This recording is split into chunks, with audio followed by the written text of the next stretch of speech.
I'm sure you've heard the news, but have you heard about the bar-headed geese and their epic journey? These incredible birds conquer the towering Himalayas, soaring at altitudes over 7,000 meters. That's 23,000 feet, where oxygen is scarce. But bar-headed geese are built for this challenge. They have specialized lungs and hemoglobin that efficiently absorb oxygen, even in the thin air.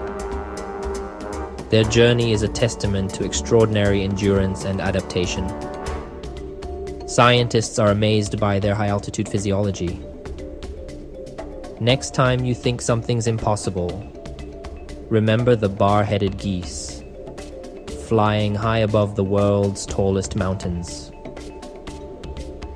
Nature truly is incredible.